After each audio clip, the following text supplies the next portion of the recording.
Okay, let's see. We've got a due date next Monday, or next Friday, right? Is the due date for registering a work of art with me and talking with me about it, right? And then I've circulated amongst you the Cubism essays for peer review, right? And so as you're doing your revision, eventually next week you'll be doing your revision, you should be thinking not only about what your peer reviewer said, but also whether or not there's anything you want to pull from the lectures into that as well, right? That might help you to sort of pare down the stuff that you've read on that. So again, remember this weekend might be a good weekend to spend some time thinking about what you want to do your research project on. Letting me know next week and trying to set up a time to talk to me as well about it, because remember the deadline to actually sit down and talk to me is next Friday. So you should be getting that to me soon. And if you're having trouble deciding on something, let me know and I can help. And also the last thing to mention is that if you start to research it and you change your mind, that's fine, right? This is not meant to etch your future in stone, right? It's just to get you started early so that you're not starting a term paper when 3/4 of the term is gone, right?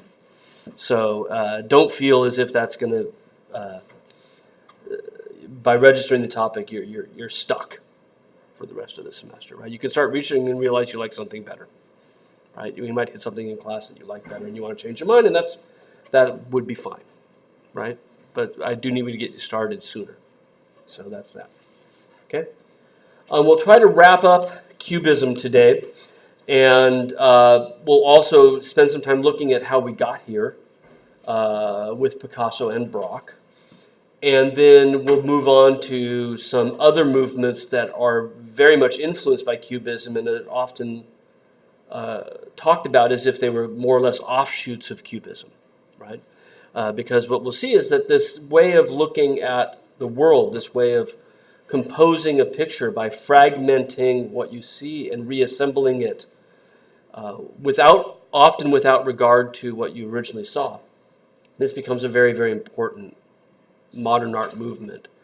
And once the Cubists, we even often refer to as the Cubist Revolution, what happened around 1910, 1911. Once that happens, we see it spread really like wildfire. People are hit with this as a brand new way of looking at things, a brand new way of conceiving of the relationship between the painted surface and the observed world around us. It really does make a major impact. So with both of these side by side, the nice thing is that we can see, as we talked about on Tuesday, sort of with a less radical version on the left, we can begin to read the more radical versions like Braque's on the right with a little bit greater clarity. And we can see that, in fact, that the composition is with this pyramid of cubist shapes is based on the fact that it's a seated figure seen from the waist up, right? Maybe standing, but more likely seated. And all we see is sort of the torso and hips, and with the guitar resting on the hips. And for Picasso, in particular, there always seems to be a sort of sexual element to it, right? She's not just a guitar player, but a nude guitar player at that, which I shouldn't say sexual, eroticized element to it from this. And what we'll see as we look at a number of these different works, a few more coming up in the analytic cubism, that pyramid of, that conical pyramid of shapes is meant to be sort of the torso, right? Leading from the head through the shoulders and then down to the hips. But for Braque, of course, it's a man, not a woman. It was a sailor sitting on the prow of a ship that he thinks he has seen, right? Or that he claims that was the basis for this. And so it's the same basic format, just with a gender change and clothing change. The stenciling that he does on the surface is a very important move by Braque. It's an important innovation in the Cubist history, and on a couple levels. One, first, it brings Braque's previous training into play. Braque had begun his career before he was a fine artist. He was working in interior design, and he was working as an interior decorator. And so he was used to working with stencils on signage and whatnot, right, for commercial interiors.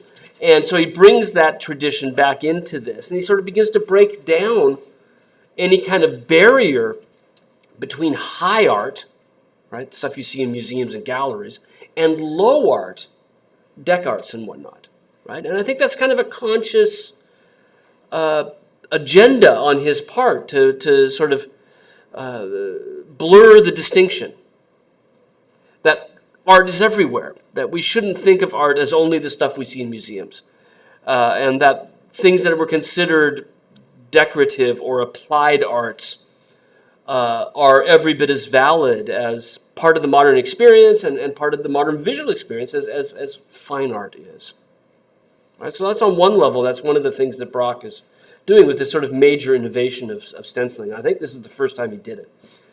The other thing is that one of the things stenciling does is it puts this sort of flat letters on the flat surface, and it makes you that much more aware of the fact that this is not space anymore in the old Renaissance tradition, where when you look at a picture, perspective makes you think you look through it and that you see your space extended. When you get stencils right on the surface like that, it makes you more aware of the surface quality. It makes you more aware of the fact that this is in fact a two-dimensional object. Right? The other thing that Braque is doing with this that we'll see Picasso and Braque play with further is that the stencils that he uses, I think, are intended primarily to suggest this experience. He told us he was sitting in a cafe when he painted this and saw, it was a harborside cafe. And through the window he saw the guitarist in the pier, right on the pier. So the stenciling, we think, is meant to suggest signage inside the cafe, the sorts of posters that one might see in a neighborhood bar advertising who's coming to play on Saturday, live music from so-and-so. And in the upper right corner, the D ball, most times you read about this picture, talks about it being advertising a party, a bal in French. B-A-L is ball, right? So we would talk about a costume ball with a double L, but the French spell it with a single L. So it's a grand bal, right? The D of large or great ball. And then down below it, just below the B-A, sort of a ways down after the ampersand, you see 0,40, right? And that's the sort of thing you would have seen in a cafe as part of the check. And they used to, back in the day, and really up until like the 1950s, they would bring around a little plate with, when you ordered your drink, it came on a little ceramic plate. And I have a couple of these at home. They're pretty cool. But there was the price of the drink was written on the plate, and the color of the rim of the plate indicated the price of the drink as well. And so what would happen if you sat there long enough, you'd have a stack of plates. And there are sushi and dim sum places that kind of work this way as well, right? And then the waiter would just total them up. And so that 0.40 is the sort of thing you'd see stenciled on this little pay plate. And the idea was that you just put your coin on the plate and they'd take it away, right? And so that's what all of this is meant to make the picture experiential. And I think that's something I mentioned on Tuesday. We're going to mention quite a few times today, is the degree to which Cubism doesn't try to recreate the visual experience. It tries to create just simply the remembered experience of, oh yeah, there were the plates. Oh yeah, there was that guitarist. Oh yeah, there were those posters. And the way that memory is fleeting and often incomplete is exactly what Cubism is kind of all about. It's fleeting and incomplete. That they give you hints that suggest without firmly defining. And that's sort of what we'll see as we look at more of these Cubist pictures. Another quite famous one, MoMA's a great place to go, Museum of Modern Art for Cubism. They have a fantastic sort of Cubist room. But Majoli is also, again, it's a guitarist. It's another musical musician, right? And you see it's titled at the bottom, and he's done sort of similar to what Braque did. And again, this idea of them being mountaineers, right? He sees what Braque's done and goes, oh, I got some ideas coming out of that, right? I can work with that, and begins to apply it in his own work. So he writes Majoli at the bottom. And again, that pyramid of cubist fragments that leads to sort of the point at the top is, as we spend enough time looking at it, that's our standard half-length body playing, right? And Ma Jolie at the bottom is a couple of different things. One, it's a song title, or at least a verse out of a song, a very, very popular song in the 1910s, Ma Jolie. And he indicates this for us.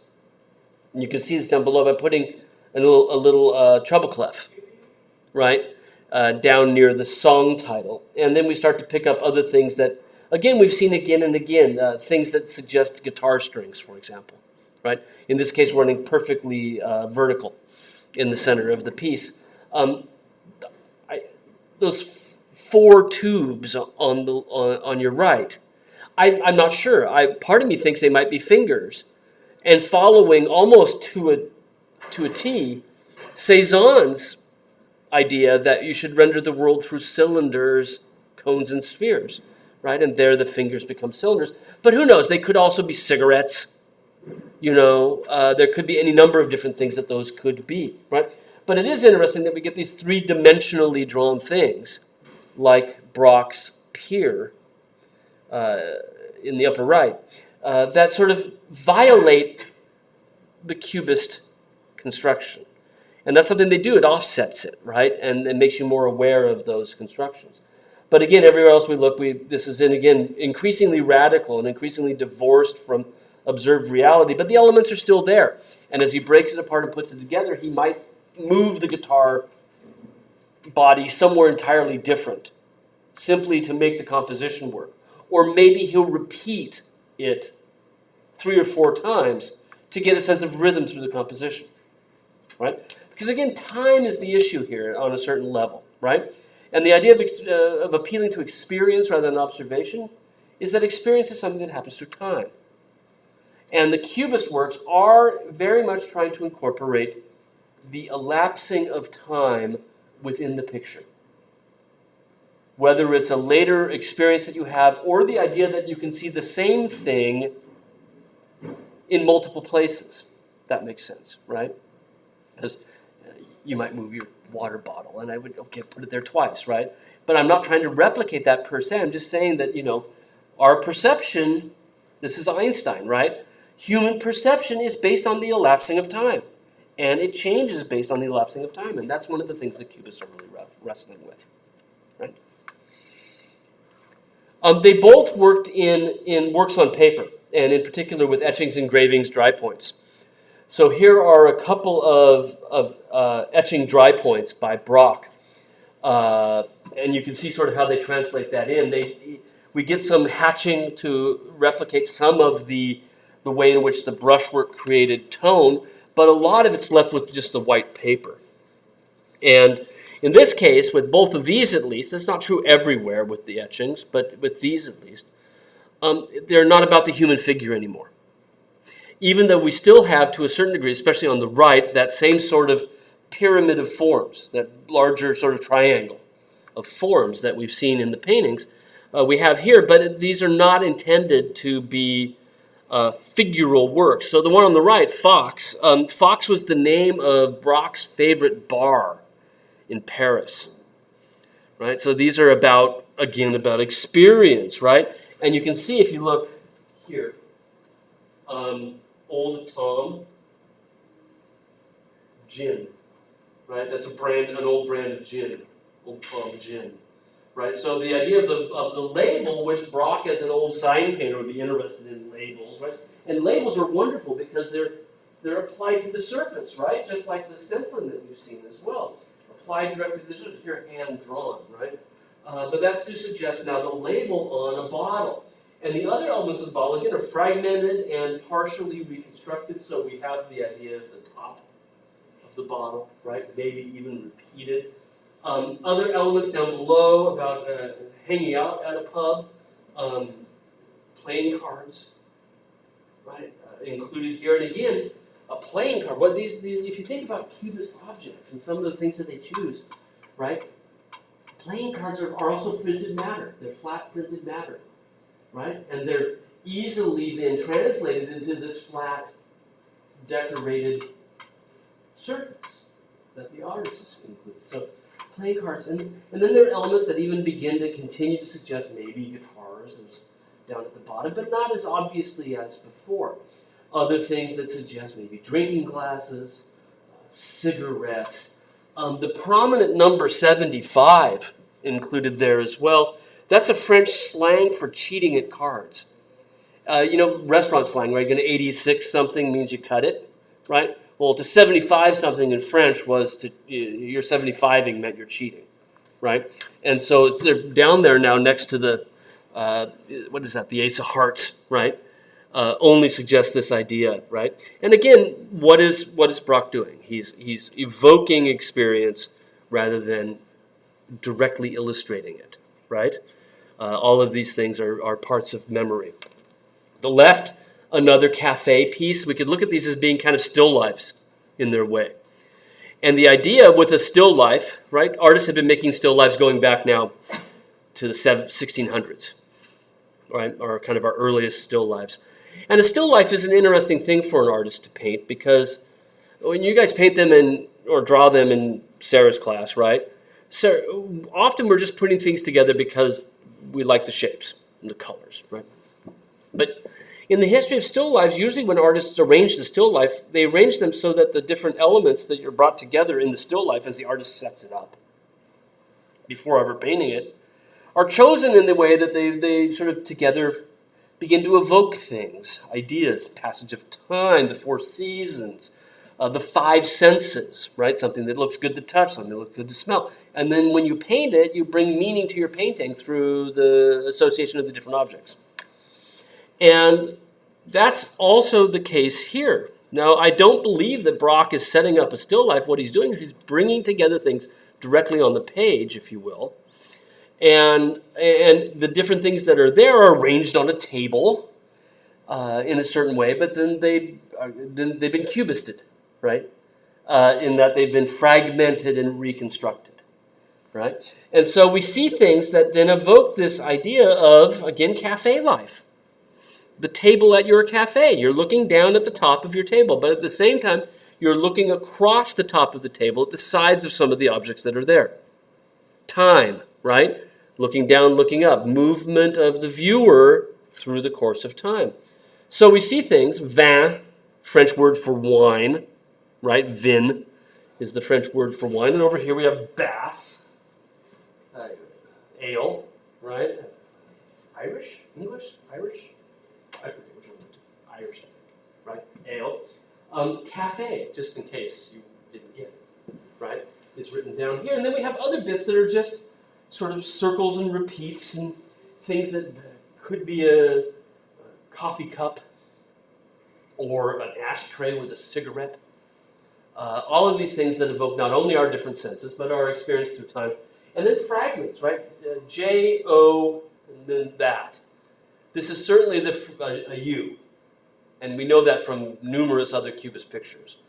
And it's the French word for newspaper, journal, right? You keep a journal as newspaper. Right? Journal. But again, a fragment of that idea. So what's happening here is, of course, European-style cafe going, right? As you sit down for the afternoon. You've got a newspaper, you've got a cup of tea, right? Maybe by the end of the afternoon that turns into a glass of beer. Maybe in the evening it turns into an aperitif, right? You got your smokes, right? And through time, these traces of your experience leave their impression within the composition. Brock is very good with going back to his decorative arts career, of even bringing in things like wood grain in the upper right corner, right, where he's done those hatches to look like. And what it ends up looking like is sort of that fake kind of wood grain that you get on the sticky paper that you put inside your chest of drawers, right, and peels out 2 years later and sticks to your clothes. That's what that ends up looking like, right? Up there, that comes from his old Dec Arts interior decorating experience, right? Was that's the sort of thing he would do as an artist, would be to make these marbleized or wood grainized papers to be used inside. And he's bringing that again into his fine arts work with that same idea that art is everywhere. that there is no real distinction between high and low, right? High art and low art. So two Cubist etchings. Okay, I'm still having trouble with this Wi-Fi thing. There we go. This sort of led directly to doing a sort of new process where he would draw on the surface, but instead of, this kind of comes directly out of the idea of stenciling, right? In addition to drawing on the surface, he would actually then tack down, collage down papers and turn them into parts of the composition. So very much like what Matisse would be doing late in his career, right? It's not until the 50s. But the idea of collaging. And in fact, people have talked about the fact that Picasso and Braque might have been the people who invented collage. Right? And we're very used to it now. We do it in the basic design classes, right? But what he's done is he's got 3 pieces of paper here that have been attached very firmly to the backing sheet of paper, which is heavier. And I've got some details where you can see it, but you can also see that the brown one had eventually been pinned down at a certain point as well. You can even see what remnants of the pinholes. And then what he's done in drawing it is that he makes some of the drawing look as if it sort of mimic the idea of collage. Does that make sense? So he's got this black piece of paper here, and then he draws a piece of paper on the right that looks as if it's also been set on the surface. So there's this weird sort of trompe l'oeil, isn't there? In that this piece, which literally does sit on top, looks as if it's almost been pressed into the paper and part of it. And this piece, which is that paper, is he gives you some modeling to make it look as if it lifts off of it, and it doesn't. So this is play back and forth between the parts that really are on top and the parts that just kind of look like they're on top, or intend to look like they're on top, right? It's sort of a wonderful complexity to the work. Again, Cubist things, right? The guitar is again this ongoing Cubist interest in sound and music, right? And we talked about this, that music was considered in the teens to be a pure art form. And by that then, it doesn't serve anything else. It just is. So it doesn't have to worry about storytelling, even though we know that it can, right? I remember as a kid, we had a recording of Peter and the Wolf, and I remember just how, when you listen to that, you can just find yourself moving through the landscape and all of that, right? Music does have narrative, but nonetheless, right, the idea was in the teens that it didn't, and it was the most abstract art form out there that was purely aesthetic and utterly abstract, non-representational. So these ideas of including references to music within the works tie into this idea of an art that's free from tradition, right? And the guitar becomes, again, an ongoing way of evoking that idea. Trying to remember what all I have coming up here. Obviously, Braque was interested in Bach, and it sounds trite, but it's true. As he became interested in music and musical things, he's just Bach. And the fact, even though they're spelled differently, right, one's German, one's French, he chooses Bach, and Bach shows up in his works a lot, simply because of the rhyme scheme, right? The homophone, that they sound the same. So he includes with the guitar a reference to music being played, an aria of Bach, right? That is this book that seems to sit there somewhat more accurately drawn than the other elements. The paper is artificially wood-grained paper, right? The sort of thing we've seen him doing elsewhere, playing with the idea of wood grains. And again, tying back to his old career as a decorative artist. But in this case, I think it's kind of this fascinating thing because it's what do you want to say? It's a reminder of what the guitar is made from, right? Even though it's obviously not made from wood-grained paper, but including wood grain within the image becomes a sign, right? A symbol that says, remember, guitar is wood, right? Even though this is artificial wood here, right? So that's been tipped in as well with particular purpose. And in fact, when we look at Cubist collages that begin in 1912, 1913, what we find with the Cubist collages is that the things that are collaged in are usually very, very deliberately chosen with the idea that they bring meaning to the work. They adhere to it. There's a famous one by Picasso where he has a man's face that's been collaged up old newspapers, and all the words are like up here, it says sinuses, and there's a little medical thing about like sinus problems on his sinuses.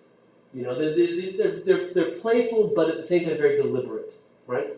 And I think for, you know, all of us, there's this idea of like, hey, let's not leave too many things to chance, right? Let's be kind of deliberate with what we're doing here, right?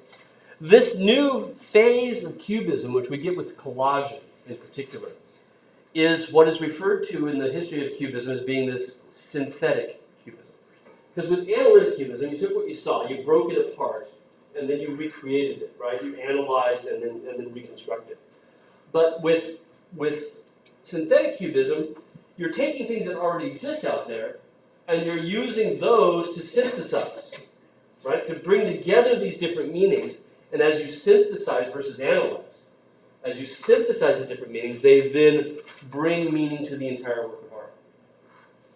Right? So that's this second phase. It's the phase associated with collage called synthetic cubism. And whereas analytic cubism, 1910, 11, early 12, right? And your Picasso specialist can tell you what month, right? Synthetic is sort of 12, 13, early 14. At which point Picasso and Braque break up because of the war, right? Picasso goes back to Spain for a bit, right? Comes back to Paris, but he doesn't have to enlist because he's not French. Braque has to go to war, right? Has to stop painting for 3 or 4 years, right? So that ends the relationship. So synthetic cubism is this second phase, sort of 12, 13, 14. And both Picasso and Braque begin to work in this new collage style. So another synthetic cubist piece, many of them are works on paper. Not all of them, but a vast majority of synthetic cubist works, are collages where it's paper on paper. And so Picasso gives us his variation on this idea. And again, it's this idea of mountaineering, right? Each one is taking these new ideas and going further with them. And so a cup of coffee, and I really like this piece. They don't have it out often at the National Gallery because it's on paper. But again, almost everything here is collage, with the exception of obviously the stuff that's drawn onto this buff paper in the background, right? And again, he's doing something of the same thing that Braque was doing, which is that this is tacked on, right? This E-shaped blue piece is definitely tacked down, and it kind of does lift up on the edge, but he makes it a little bit more so by drawing in with charcoal a shadow off the left side, which is bigger than the real shadow that appears across the bottom, right? So he's playing with the parts that really lift off and the parts that he's drawing as if they were lifting off, right? And that's something that Braque had done, but not nearly with the vehemency that Picasso does. And if we look at the bit that is the cup of coffee, that's it right here, right? And you can see he's got white paper for the coffee cup, right down to the handle being drawn onto it, but not cut out. And brown paper for the coffee in the cup, right? Again, that's tacked down, and we can see some real shadows around the side of it, but then Picasso comes back and enhances that shadow by drawing it underneath so that it ends up floating off the surface of it. He's adding things, and then he's not at all afraid of coming back over the top of it, right? Drawing back over the top of the collage. And so with the cup, and I think I have a detail to show you, the coffee sort of makes the cup transparent, doesn't it? Because you would only see the top of it. You'd only see a disc of coffee if it were an opaque ceramic coffee cup. But he just throws the coffee down there and then draws the edge of where the coffee cup would be. Right? So again, it's that what have the cubists always been doing, even back in analytic cubism? Solid things become transparent, right? And transparent things become solid. And that same thing is happening here, right? We still get guitars. Who knows why? Because if it's a coffee cup and it's meant to be a table down below, we can see the pedestal of the table and maybe the edges of the tablecloth coming off the side. There still is this thing in the center that's intended to evoke the idea of a guitar, but again, almost entirely transparent. So we have the sound hole here, we have the side of the guitar here. Some people suggested that, as I do that with my hand, that Picasso liked guitars because they were like, little comedians go, ooh la la, right? And that it looked like the shape of a woman's body, and that's part of the reason he liked it. Again, that eroticizing of the image. But it's not particularly explained because on a certain level, these synthetic cubist works are often moving us toward the idea of this still life, right? A tabletop with things on it where we look down at the table, but at the same time across at the different things that are there. And he chooses these other elements to go with it. So let's see what's coming up next. Kind of ahead of myself with my words. And behind myself with my Wi-Fi. There we go. Off to the right, part of the tablecloth has been cut out with just this sort of staggered step. What do you want to call it? Almost like a gable on the right-hand side. And you can see the holes in the paper, a conservator's nightmare, trying to keep this thing together. But again, what he's doing is he's gone out and he's got things that remind him of certain elements of the experience of having a cup of coffee at the table. So he's got part of the tablecloth, right? Rather than drawing part of the tablecloth, he actually has part of the tablecloth. Or rather than giving us something that just alludes to it, he's bringing it in, the real thing. And those elements together then synthesize into the overall meaning. Upper left corner, some wallpaper has been laid down as well. This blue and white flowered wallpaper from, again, part of the cafe. And he's bringing these things all together with the cup of coffee, with the guitar, into this synthetic cubist idea. Right? So this is our second phase of cubism after analytic, is synthetic cubism. And really venturous use of collage. Time for somebody else, right? Juan Gris is from the same hometown as Picasso. They both came from Barcelona in Spain. And when Picasso hit it, right, when Picasso enjoyed his success in Paris, Juan Gris decided to come and join him. So he moves from Spain to Paris in 1911 with the specific agenda of finding Picasso and making friends with this increasingly famous Spanish artist in Paris. And he's successful. He meets Picasso. Because Picasso's sharing a studio with Braque, he meets Braque as well. They become friends, right? With both of them, he doesn't share a studio with them, but he's obviously very much influenced by Cubism, and in particular by synthetic Cubism at this point in his career, right? So as we look at the picture, the Ace of Clubs and the Four of Diamonds, the title alone should tell us that we're kind of in the same ballpark as other Cubist works that we've seen, which is to say we're in that idea of relaxation. We're in that experience of an afternoon, right? We're not working, we're relaxing. We're playing games. We're playing cards with our friends, right? And we have the cards on the table, again, wood-grained table, right? And other things that might suggest, who knows, the out of doors, it's hard to say with the green up above and the colored blue sky, right? This is a manipulated collage. Parts of this are indeed collaged. Come on, there we go.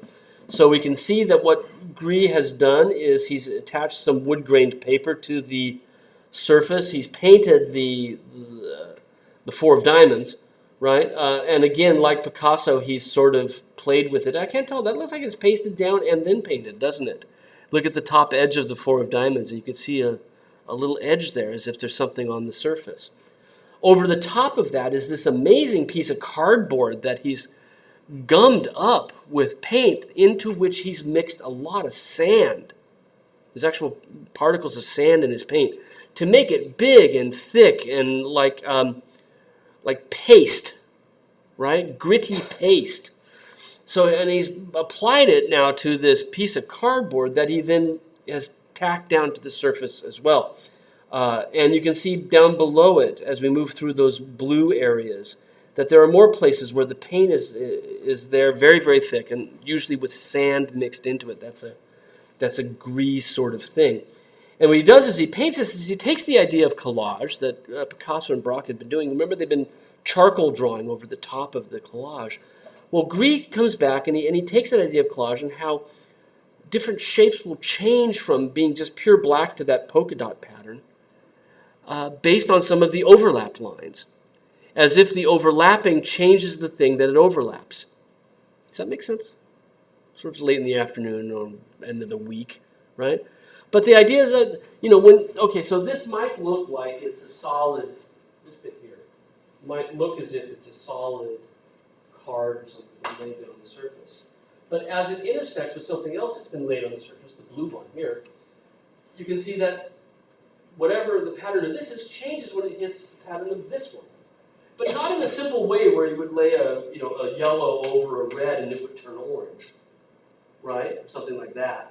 But rather, it totally changes the identity of it. Sometimes it just turns from a white card with black to a black card with green when it hits those overlap lines. But that's the Cubist interest is to take those collaged intersections and amplify them as part of the composition, right? And work with them and say, how do they change the composition? And then what they end up doing, of course, is changing everything.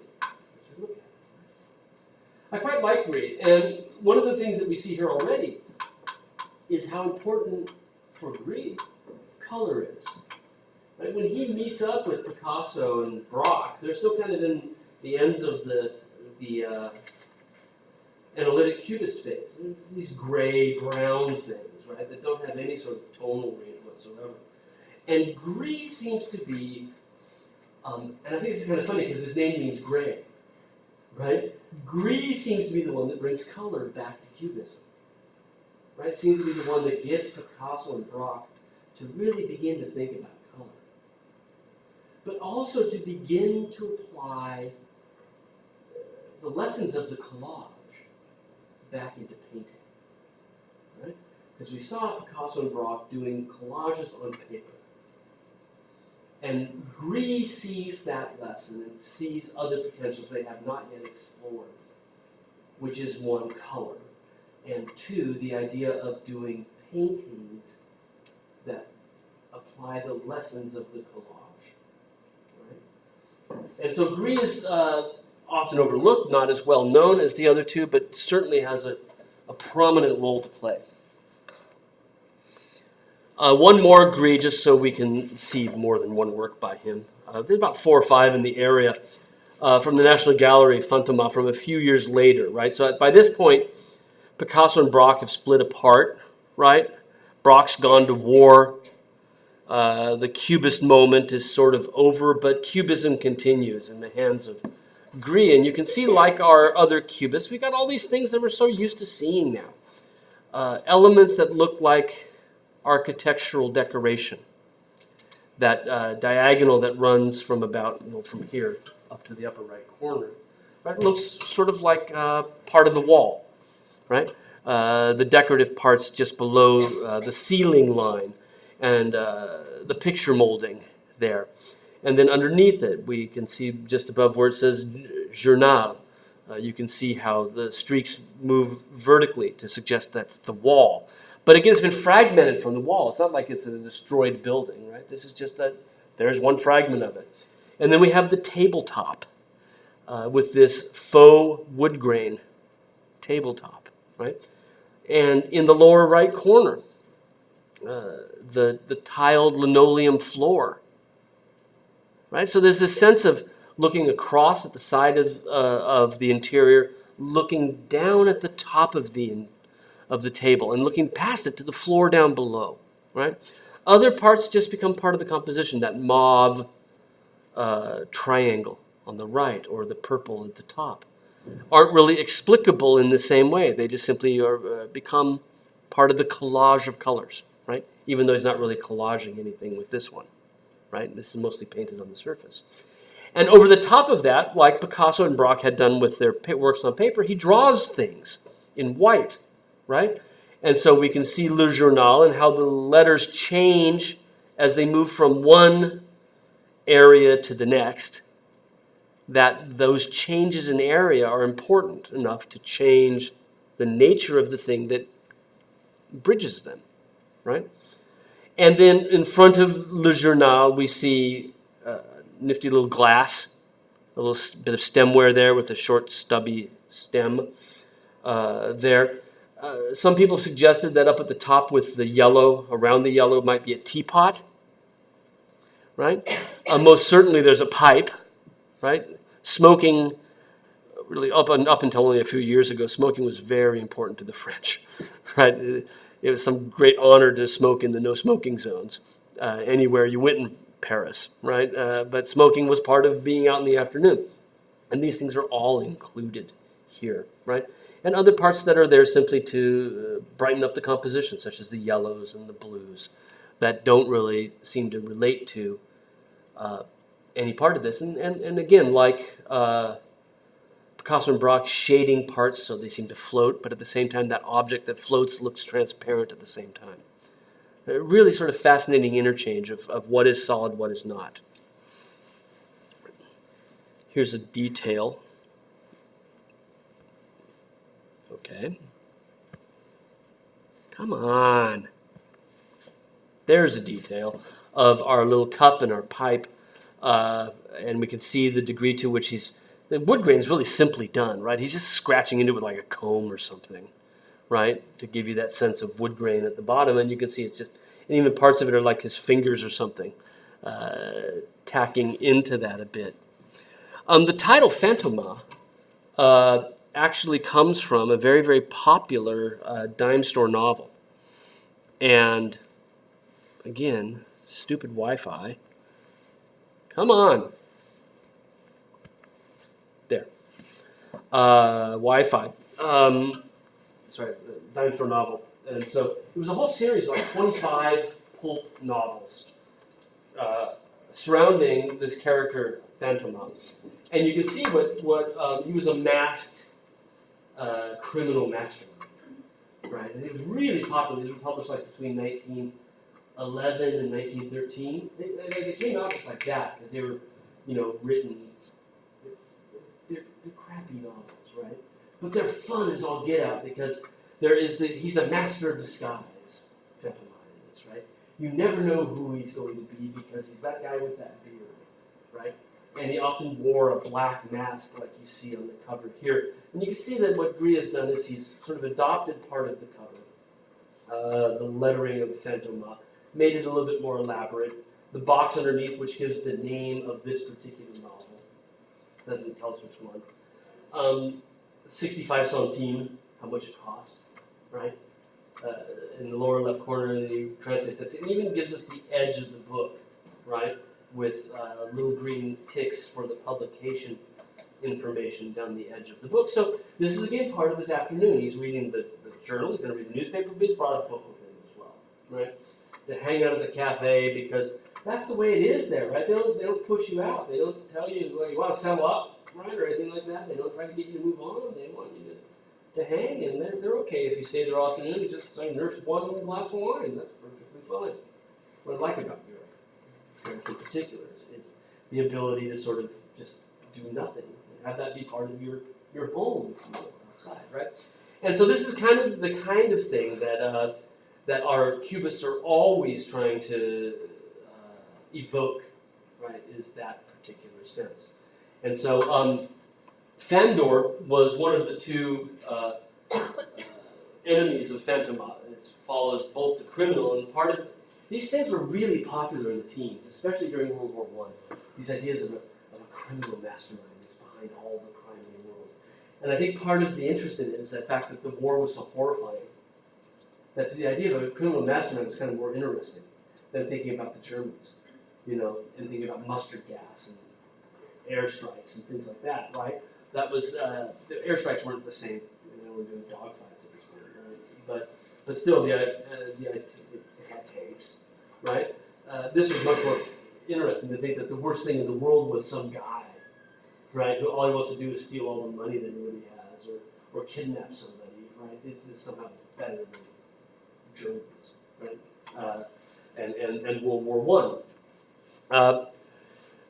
It became even more popular because it turned into a series of movies as well. There was a series of, they were serials, right? So they came out in these little 20-minute installments, the serials, and then they re-released them as complete movies. So like the first 5 installments became a 2-hour movie, and then 5 of them, all from right around this time, like 1913, 1914, right? So this was incredibly popular. There's Phantoma. That's the poster for the first Phantoma movie. And that's the idea that there he is. He's going to swoop in up here. And there's a still from it. You can watch it, by the way, through Merriman. We have a database called Canopy with a K on the library website, and they have old movies and art movies and things like that. It's really terrific. The entire Criterion collection for into movies, and they've got all 5 Phantoma movies. Right, so I've watched 3 of them just to see what they're like. Right, and they're kind of fun, right? Because everything you get a sense if you look at this. Don't you want to find out what the hell's going on there? And that's still like there he is. Is this guy hypnotized?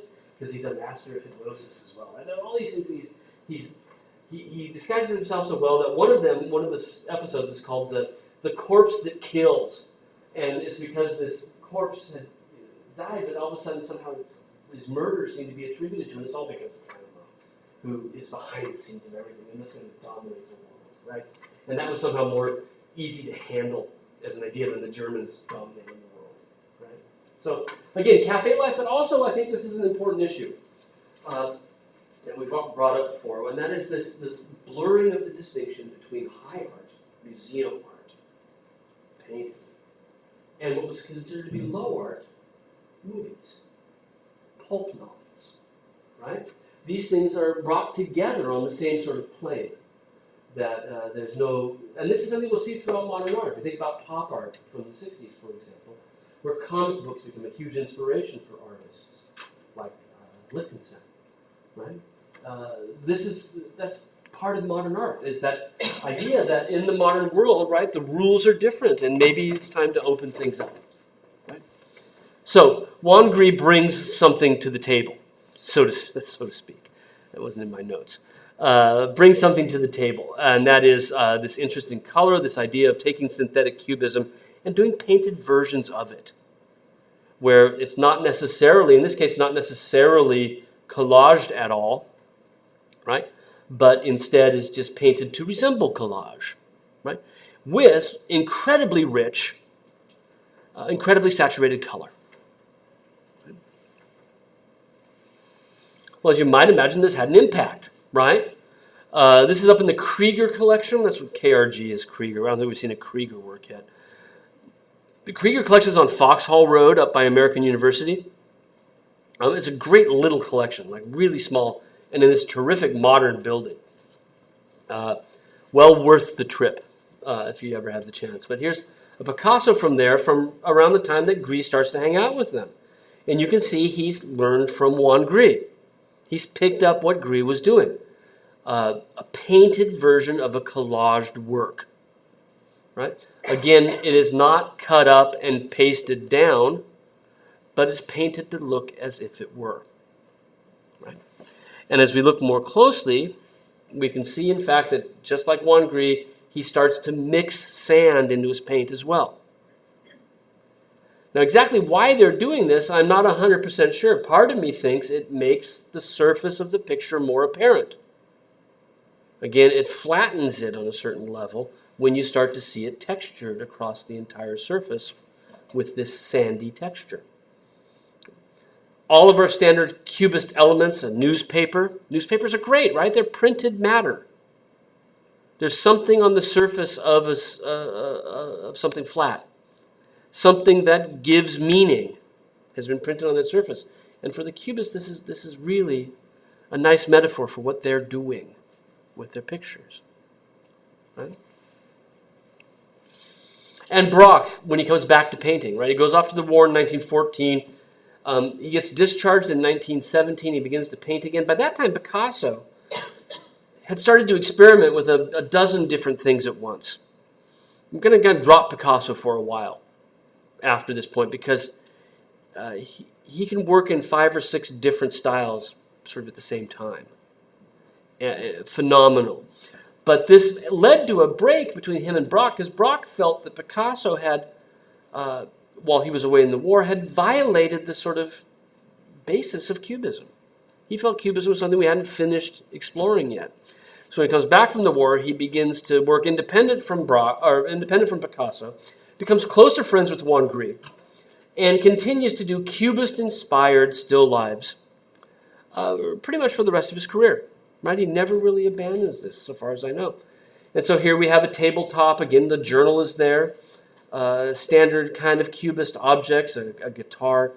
Certainly the impact of collaging through the green and black checkerboard, through the way in which the guitar seems to have 2 parts separated by what looks like an overlay, right, that changes the nature of the guitar from round to angular. That wonderful pot on the right that's blue and beige. But again, the blue and beige look almost as if they were just cutouts that were laid down. And again, very, very much like Gris, we've got, Braque had already been doing this, the wood graining, but I think you can see also that he's including sand in his pictures as well, right? As well as, of course, the brighter, more luminous color. All of this came out of the impact of Juan Gris. Right? One last detail with the sand. So you can see that much more clearly. And even the journal looks as if it's been cut and then put back together. And of course that idea, the knife, right? We don't use knives for collage, right? We use scissors, but still the idea of something that cuts is right there as part of the things that add to the meaning of the piece, right? And for that kind of brings us to an end of Cubism per se, right? This high moment of analytic and synthetic Cubism. What I'd like to do next is look at what brought Picasso and Braque to this point, right? That didn't come out of nowhere. That moment when they get together, right? And go to analytic Cubism. How did we get to analytic Cubism? What are the seeds that grow into that, right? What are the pieces that build up that? And so what I want to do is look somewhat briefly at early Picasso. And we'll look at early Braque as well, before Cubism. One of the things that's not widely known about Picasso is he's a phenomenal draftsman. He's just absolutely impeccable, if he'd wanted to be, as a realist artist. Right? He was also, his father was an art teacher back in Barcelona, and he was a prodigy. He started painting when this one on the left, the First Communion picture, he was 15 years old. Darn him, you know? And that's also a self-portrait when he's 15, right? So he's an extraordinary prodigy. And by the time he turns 19, right, 1899, 1900, he moves to Paris to make a career as an artist because he's getting good support. People are recognizing that he's extraordinarily talented, right? A really quick study. Picks things up right away, just has it, right? One of those people that you're just jealous about because it never seems to be a problem for him. Things don't seem difficult. Hate him, right? My mom still has some of that. I went to visit my parent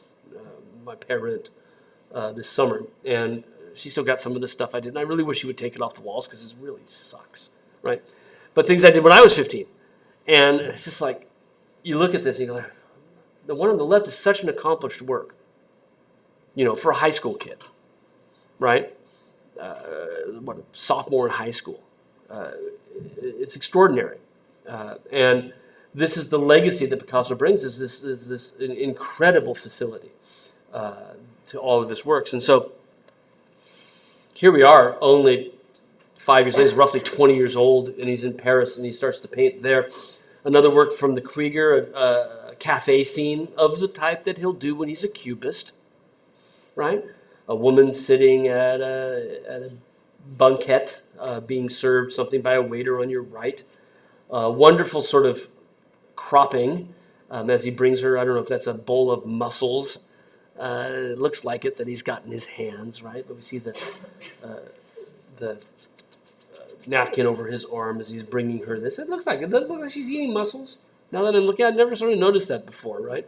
And I don't know if he's bringing it to her or someone else. And there's something sort of VR about this, isn't there? There's something about the sort of the intimacy and the decorative quality of the way the paint is applied. And it's very, very small. It's only about like this, right? It's 7 or 8 inches across.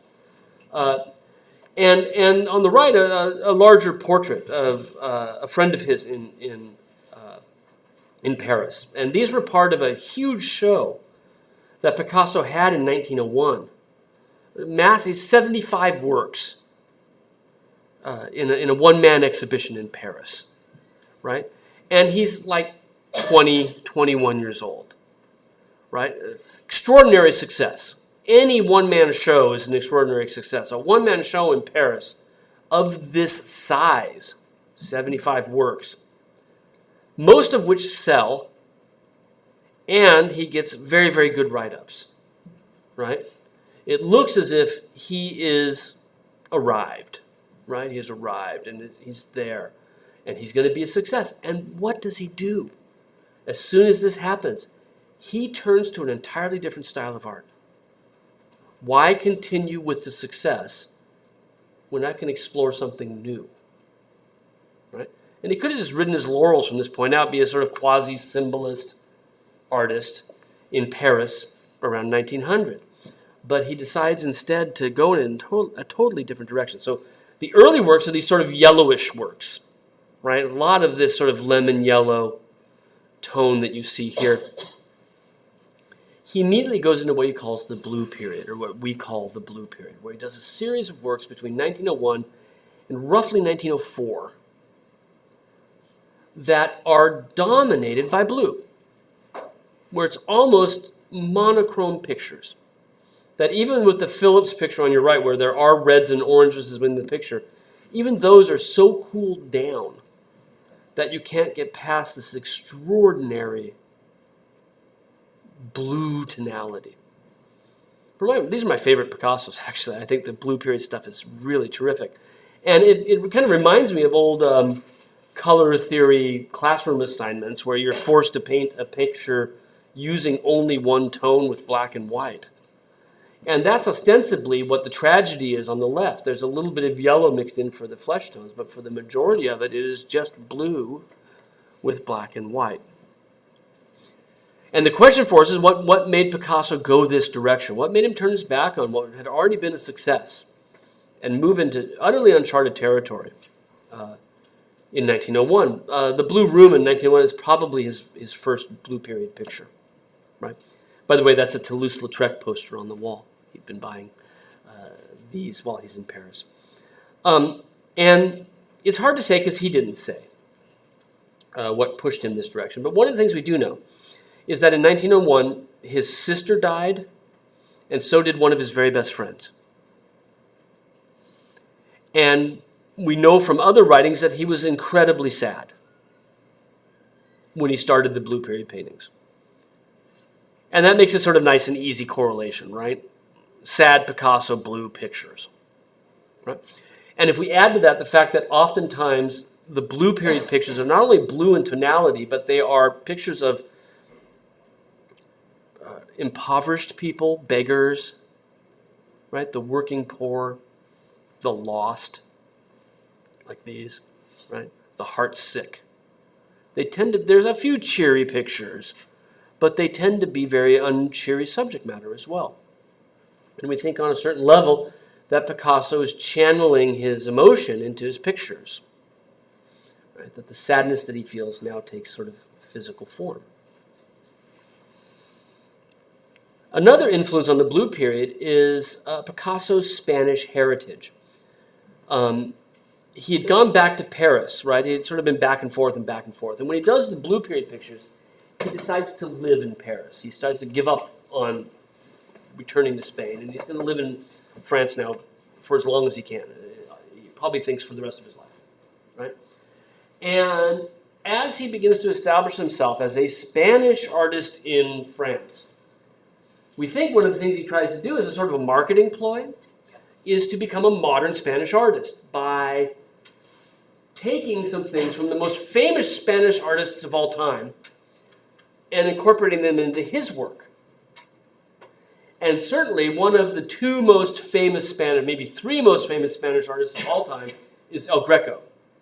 He's a Greek by birth, but spent the majority of his career in Seville in Spain and Toledo, right? And Picasso obviously would have known his works. People in Paris would have known his works, right? He, Renaissance master. And by the end of El Greco's career, around 1590 or so, the majority of his works also pick up this extraordinary blue tonality, like we see in this St. Jerome from the National Gallery, where even the flesh tones have a bluish tinge to them. Right? So Picasso's picking up on that as well, and he's putting himself forward, I think, as this modern, I am Spanish. Right? And his relationship with Paris, as we'll see, is somewhat, it's difficult. Because on the one hand, he wants to fit in. He wants to be part of the Parisian scene. But on the other hand, he's always aware of being an outsider. And if we look at the tragedy, this is an unspoken tragedy. This could be a symbolist picture. It's this idea of some sort of unwritten, sort of metaphysical, emotional trauma. Something's happened to this family, we don't know what, some sort of horrifying loss that they've all experienced, right? The title of the tragedy suggests the death of someone in the family, right? And there is an extraordinary sense of mourning, even to the young child, right? Also a sense of sort of emptiness, not only through the huddled look of we presume the father and mother, but also the emptiness of this landscape that is just as barren as can be. They're on an empty seashore with nothing around them. They're isolated. And when we talk about Picasso in Paris, right, wanting to fit in on the one hand, on the other hand, asserting his Spanishness, there's this interesting sort of play of, like, is this a psychological portrait of his sense of isolation? I don't know how good his French was in 1901 or 1903, right? He'd been there long enough that it's probably getting pretty good by that point, right? But he still has to feel somehow. I lived in Brussels for 2 years, and I never felt like I was part of that society. Like, this weird. I lived there for 2 years with my wife, and she spoke perfect French, so she got around much better than I did. But I would go through entire days because I was doing some research in the archives that I felt like nobody really even knew I existed, because I'm just this guy in the archives that came and went and didn't talk to anybody. And you walk down the streets and make a point of not talking to people because you're afraid of putting your foot in it. You know? Like the time I said to the guy that's ran the store across the street from where we lived, I one time told him, I was trying to say, you don't need to be hungry to want chocolate. And I said, you don't need to have a woman to want chocolate. And because it's femme, I said femme instead of femme. And Karen's like, Anyway, long story short, right, I'd make a point of being invisible for fear of being backed into a corner of stupidity, right? And part of Picasso around this time is that same sense of not truly belonging, right? And if we look at this group, right, that feeling is, I think, at the root of what's going on with the tragedy, right? But again, can't get past the El Greco thing, right? As also it's his Spanishness. And the other influence we can't really get past is Cézanne, right? For Picasso, Cézanne is always there. He's always in the back of his mind. And this wonderful painting from MoMA where, you know, our bather, he did all those female bathers, but here's a male bather. It looks almost like a Godzilla figure, you know, just looming over that landscape. But if you look at the overall blue tonality of it, the treatment of the sky behind the figure, the scumbling on the human, and then you just flip your eye from that to the Picasso. And you can see that we're not talking about a very big step here from Cézanne to Picasso. And this is part of the reason why Picasso said he's a mother hovering over us, right? My work is just totally indebted to him. And he's very much aware of that. Our early Picasso collection is fantastic. This is such a great picture. The Saltenbach family. So he sort of plugs along with the Blue Period works for 3, almost 4 years. He begins this painting as a Blue Period painting. And we know this from X-rays, right? That the entire thing was intended to be the same sort of tonality we see in the tragedy. And you can see that the subject matter here is kind of desolate landscape, isolated figures, very few people making any contact with each other. You know, there's that same sense of loneliness here. But he then comes back over the top of it and starts to add to it with other colors, particularly that sort of pinkish ceramic color, right? It looks like clay almost for a lot of the actual landscape itself. And this is really the first picture where Picasso begins to break away from the Blue Period, right? And it's huge. It's a good, I have the dimensions here, like 7 feet across, right? 7 feet square. Let me see if I got it written down. I should. Yeah, 7'6" by 6'11", right? Wow. Would it fit in this room? Not well, right? Absolutely massive picture. And again, we've talked about this before. When people make big pictures, time to listen up, right? You're not going to make a big picture about an inconsequential subject matter. And for Picasso, this is a statement. He's changing direction. He's moving on to something new. And the subject matter is a circus family. Try to get this to change. There we go. The Saltimbanques are street performers, acrobats. It comes from an Italian word, phrase, saltare in banco, which means to jump on a bench. And what the Saltimbanques, that's how it came in France, were this troops of itinerant performers, or street performers. I guess it's not unlike the mimes that you see, you know, down, or guitar players even on the corner that want a nickel or a dime, right? Or magicians or whatnot. But they were a combination of actors who would play little skits and performers who would do everything from acrobatic works to sort of leaping, quasi-circus-like. And so Baltimore Museum of Art has this cute little drawing, right, of a circus family, and we can see some of the same characters, the guy with the diamond-patterned outfit, the skinny guy. The fellow next to the fat guy on the right has a drum over his shoulder. I presume that that's not a drum to play on, but a drum to roll on, like the kid is rolling on the orb on the left. And so there's this combination of performances on the street that would range from acrobatic magic trick sort of stuff to actual performances. And it's kind of like vaudeville. I don't know if you know about vaudeville from the 1920s, where you would go into the theater and you would see a whole, or I guess maybe like the Tonight Show, right? Or you're going to have an interview with an actor, and then somebody's going to come out and sing, you know, and under Letterman, you used to have stupid pet tricks and things like that, right?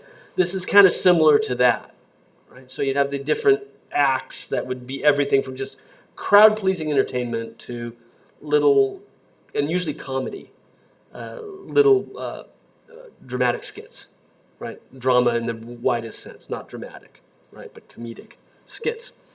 And the way that the figures are dressed in the Picasso picture go back to a very long tradition of costumed actors called the Commedia dell'arte, because they began in Italy, but they spread throughout all of Europe. At least the tradition did. And what the Commedia dell'arte did was that they would do these plays and they would script their own plays, but the characters that appeared in the plays always wore the same costume, whatever play they were in. Okay? And the plays were written around these stock character types. And every time you saw them, you would see them, they would be that same character, but in a different storyline. Does that make sense? Here, an analogy, a couple of analogies. One people don't get because they don't watch these anymore. And one you probably, the Three Stooges. Okay? The Three Stooges are always the Three Stooges. They're Larry, Moe, and Curly Joe. And and Moe is always Moe, right? He's always the dominant one in the group. He's always the one that gets to whack somebody in the face, right? And it doesn't matter if they're veterinarians or cowboys, right? Or astronauts or whatever. I'm not a big Three Stooges fan, right? The Marx Brothers are the same way. If you know the Marx Brothers from the 30s, Groucho was always Groucho. Harpo was always Harpo. It's just that in this movie, he's that character. In that movie, they're that character, but they're playing the same thing. And the comedy comes from the fact that you plunk the same person into a different story and they're going to do the same stuff. And that's where the fun comes, is watching how that plays out. And that's exactly what the Commedia dell'arte did. They had a stock group of characters that are identified by their clothes. And they would play the same kind of role wherever they went. So two of these are used by Picasso. Harlequin wears the diamond pattern outfit. And that's exactly who we see on the far left of Picasso's. And Harlequin in the Commedia dell'arte plays, he was a servant. He was like a butler, right? And usually to somebody very wealthy who was very stupid. But he was, not only was he a servant, but he was smarter. He was smarter than anybody else in the room. And he would always, as he's doing things, sort of say things out of the corner of his mouth and comment on what a jackass that person is, right? Or how dumb that was for them. And he would see things that none of the other characters could see, right? He saw the right way. They're getting fooled, and then there'll be somebody that come in, they're gonna dupe them for all their money, and Harlequin would get it right away. And the comedy was that he knew, and he'd say to you, watch what happens next. And it would happen next, right? Because he knew better than anybody, right? That was Harlequin's role. The other figure that he adopts is a figure of a court jester. Turns it into this rather obese figure immediately next to Harlequin. And they also play that same sort of role as the comedic voiceover in these works, right? So these two figures are definitely out of the Commedia dell'arte and have made their way into this performing family that Picasso has painted. And by calling them a family, he suggests something, right? We should pay attention to titles, right? A family of saltimbanques suggests relationships, right? Might also suggest autobiography.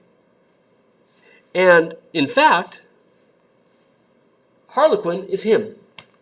Harlequin's Picasso. It's a self-portrait of Picasso in profile. He was really handsome when he was young, right? Just terrific sort of cheekbones, jawline. And there's a nice drawing from a few years earlier from the National Gallery. But that's him. And I think I've got another one to show you here eventually, right? But the other one, the fat one, the jester, is actually his best friend. A famous poet in Paris named Apollinaire, Guillaume Apollinaire, who we see here seated with African sculpture, various other works on the wall. And this is provided the features for the jester figure. So these two things suggest to us that the Saltimbanque family means something to Picasso, right? This is an important picture for him. And if we look through his career, we find that he dresses himself up in pictures as Harlequin kind of all the time, right? So Le Panagile was a cafe on the Montmartre in Paris. There's Steve Martin, the comic, right? Wrote a play called, who is it? It's Einstein at the Le Panagile, about Albert Einstein showing up here, and I think Picasso shows up in the play as well, right? And here he is at the Le Panagile as a circus performer grabbing a glass of absinthe between performances, or maybe at the end of the day, right? But this is him. He sees some kinship with this character. And if we think about what Harlequin was all about, Harlequin is the smart one in the room, right? He's the outsider to that rarefied, wealthy society. That's what, butlers are not supposed to be seen. Butlers don't belong, right? They've got a job to do there, but they're not ever going to be accepted in. And that's what Picasso is putting himself forth as Harlequin. This person who is in the house, but not in the group. At the same time, smarter than the rest of them, and comments on their stupidity. Even though he's not much of a satirist, right? And that seems to be part of the theme that's underneath the Saltimbanque family. Is there Picasso on the left as this person, and then the landscape gives us that sense of barrenness that we saw in the Blue period works as well. The two women that appear on either side of the little acrobats are both dressed in traditional Spanish clothing. And this is another key hallmark to what we were talking about before, and we'll quit with this, is the idea of Picasso at this time having this sort of difficult relationship with Paris. He's there, he's in the house, he'd love to be part of it. At the same time, he's kind of hanging on to being Spanish. At the same time, he's aware that it's his Spanish nature that makes him Harlequin. It's his Spanish nature that makes him an outsider. And if we look at this, the other girl that's dressed in Spanish clothes is being held by her hand by Picasso. Right? He's still hanging on to that which makes him Spanish. At the same time, moving off to this great unknown of what is the Parisian art world. Right? Well, we'll pick this up on Tuesday. I'm running a little bit behind, but this always gets me behind because these are too good to sort of pass over quickly. This is such a great picture. And we'll see that this puts us now at a point where we're very close to where sort of Cubism starts. So tonight, by the way, there's an opening at the Barry Gallery at 6 o'clock, right? It's David Carlson's work, and it's co-curated by Sarah's husband, Slobo. So if you're still around in an hour, head over to the Barry Gallery. Free food, right? So if nothing else, go get some free food. And if you're of age, other things. That's. And the other thing is, by the way, if you haven't heard about it in your other classes, we're reviving the art club. So if you haven't got your name on a sign-in sheet, just shoot me an email, right? If you want to be part of this. And even if you don't think you really want to be part of it, put your name on and support it. Nobody's going to call you and ask you for money, right? So I'll see you guys on Tuesday if I don't see you in an hour over by the library.